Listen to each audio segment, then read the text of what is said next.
Pastor Eliseo. Apocalipsis, capítulo 2. Clase 45. Apocalipsis, capítulo 2, versículo 17. El que tiene oído, oiga lo que el Espíritu dice a las iglesias. Al que venciere, daré a comer del maná escondido, y le daré una piedrecita blanca, y en la piedrecita escrito un nombre nuevo, el cual ninguno conoce sino aquel que lo recibe. El maná escondido. El que tiene oído, oiga lo que el Espíritu dice a las iglesias. Una vez más, Jesús destaca la gran importancia de escuchar el mensaje que está revelando por medio del Espíritu Santo. En este caso, se lo dice al ángel de la iglesia de Pérgamo, para que ordene su camino. Como viene sucediendo con las otras iglesias, las promesas se dan a quien venciere. Una frase que se aplica a todos los creyentes sin importar a qué congregación pertenezcan. En este caso, el Señor les promete especialmente a los miembros fieles de la iglesia de Pérgamo tres cosas como premio por su victoria. En primer lugar, les dará a comer del maná escondido. El maná era un pan con sabor a miel, con el que Dios alimentó a los israelitas durante sus años de vagar por el desierto. Según las Escrituras, debían recordar esa divina provisión guardando una vasija con maná dentro del arca del pacto durante sus viajes.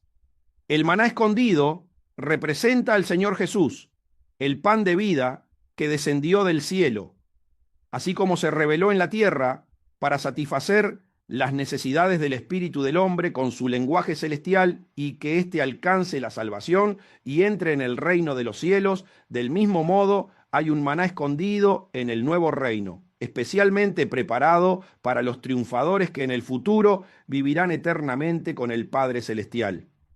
A esto se refería Jesús cuando habló con el líder religioso Nicodemo, que a pesar de ser un principal entre los judíos, estaba totalmente confundido con respecto al reino de Dios.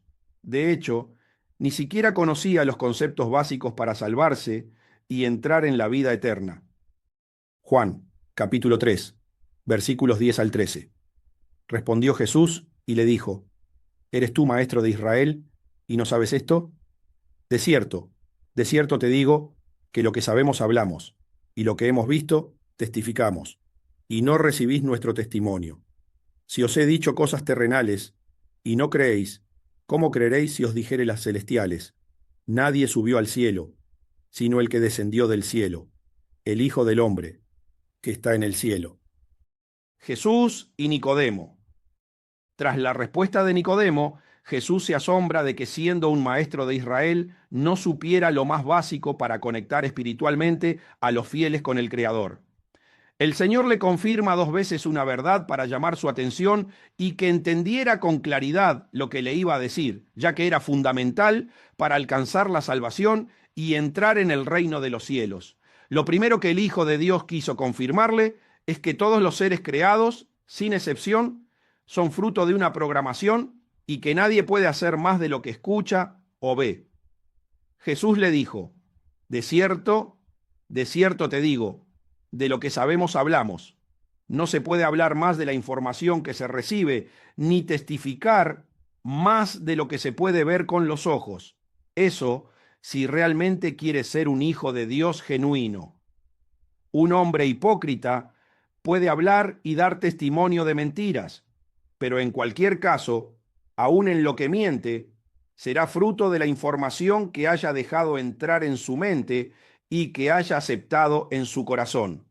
Jesús le dijo: ¿y no recibís nuestro testimonio? Jesús es el único que estuvo en el cielo conectado con su Padre. Y si no lo escuchan a él y a sus discípulos, es imposible que alguien hable con veracidad acerca del cielo. Juan capítulo 3, versículos 3 al 6. Respondió Jesús y le dijo: de cierto te digo, que el que no naciere de nuevo no puede ver el reino de Dios. Nicodemo le dijo: ¿cómo puede un hombre nacer siendo viejo? ¿Puede acaso entrar por segunda vez en el vientre de su madre y nacer? Respondió Jesús: de cierto te digo, que el que no naciere de agua y del Espíritu no puede entrar en el reino de Dios.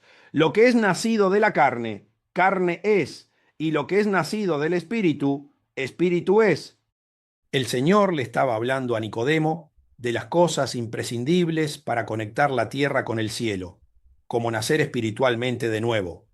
El espíritu del hombre, muerto por el pecado de Adán, necesitaba resucitar reconociendo en Jesús al Hijo de Dios, el Mesías Redentor. Dos necesidades imprescindibles para entrar en el reino de Dios.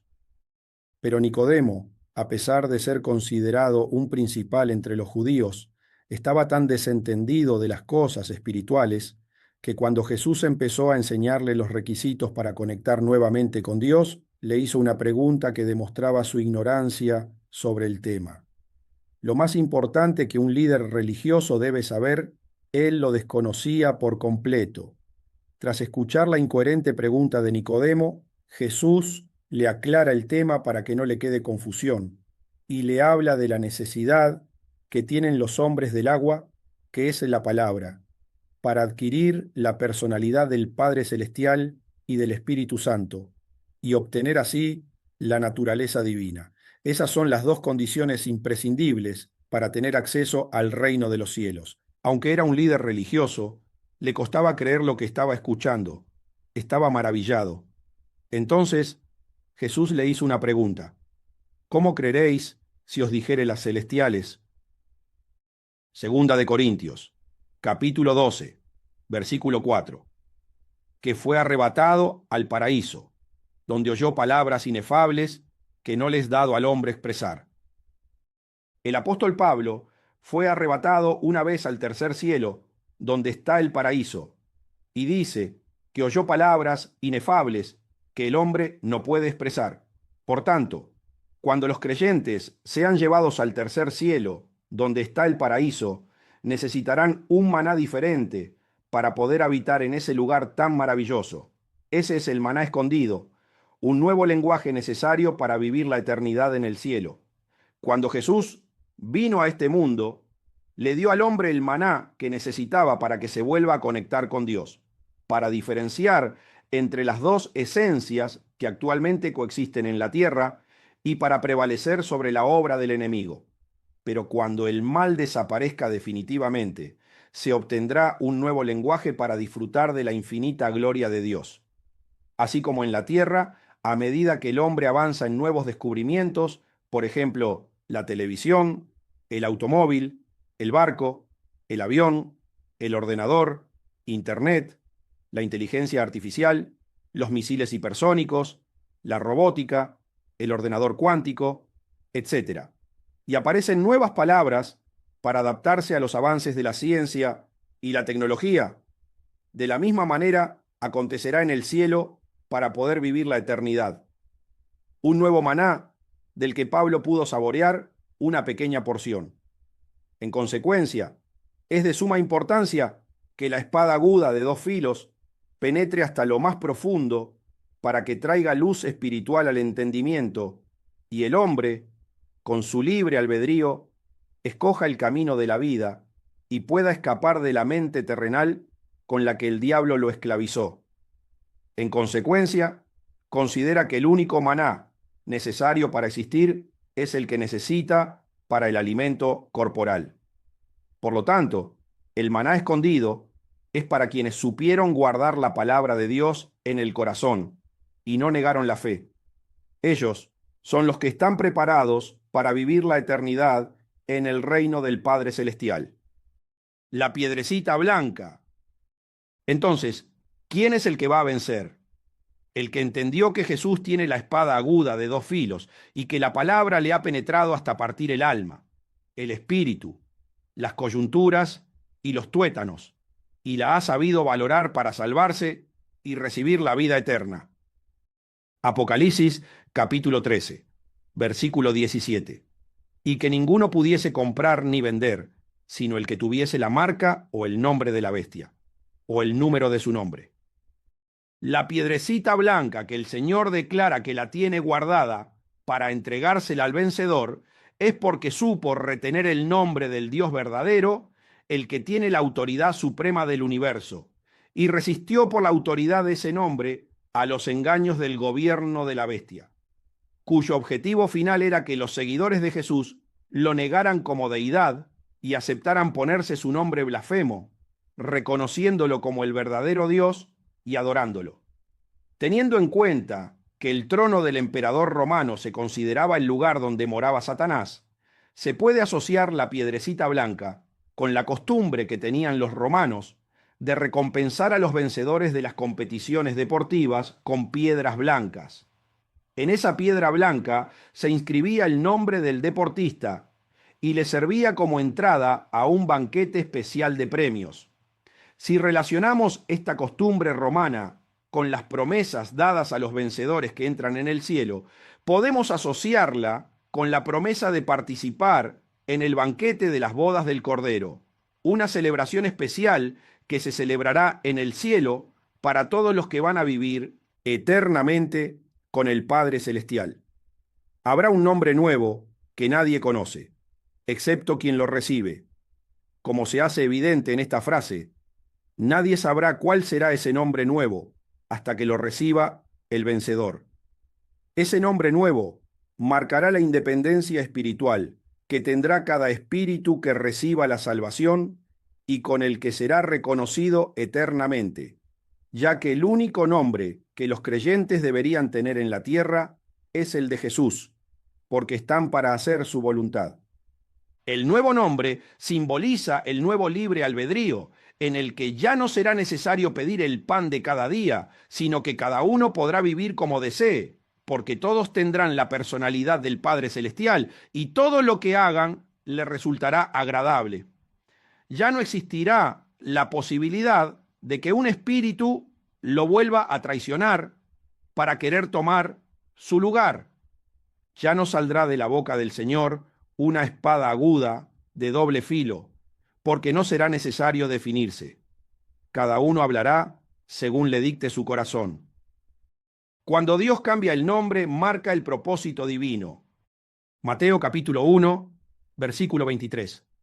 He aquí, una virgen concebirá y dará a luz un hijo, y llamará su nombre Emanuel, que traducido es Dios con nosotros. Cuando Dios cambiaba el nombre a los hombres en la tierra, lo hacía para marcarles el propósito divino. A Jesús le llamaron Emanuel, que significa Dios con nosotros. A Simón, Pedro, que significa roca, sobre la cual se iba a edificar la iglesia. Y así sucesivamente con todos aquellos que recibieron del cielo un nombre nuevo, para que tuvieran siempre presente para qué fueron llamados. Sin embargo, el nuevo nombre que se les dará en la piedrecita blanca será el pase definitivo de cada creyente, que lo confirmará como integrante individual de la familia celestial. Al igual que cuando nace un niño, los padres le ponen nombre a su hijo. Este nombre en la piedrecita blanca reflejará la adopción definitiva de Dios sobre cada uno de sus hijos, un regalo de amor muy especial para celebrar el reencuentro eterno. Esa será la gran sorpresa por haber retenido su nombre y perseverado incluso en los momentos de mayor aflicción. Apocalipsis, capítulo 13, versículo 17. Y que ninguno pudiese comprar ni vender, sino el que tuviese la marca o el nombre de la bestia, o el número de su nombre. La marca, el nombre o el número.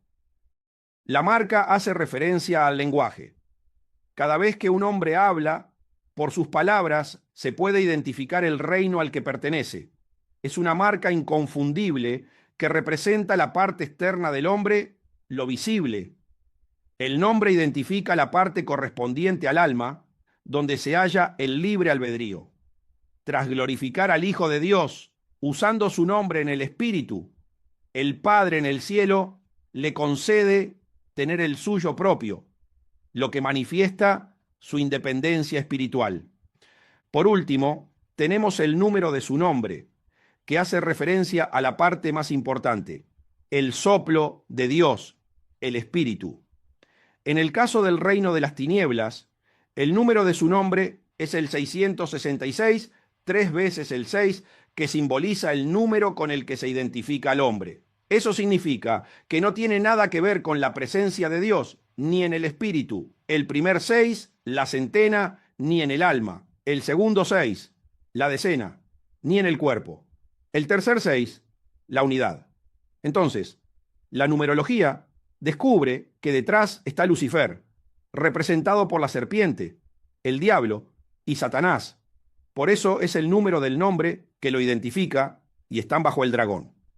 El número que identifica el nombre de Jesús es el 777, y el 7 simboliza la perfección y la plenitud.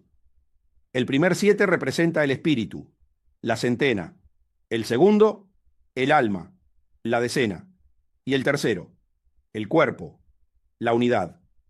Nuevamente la numerología revela que detrás está Jesús, representado por el león, el becerro y el rostro de hombre.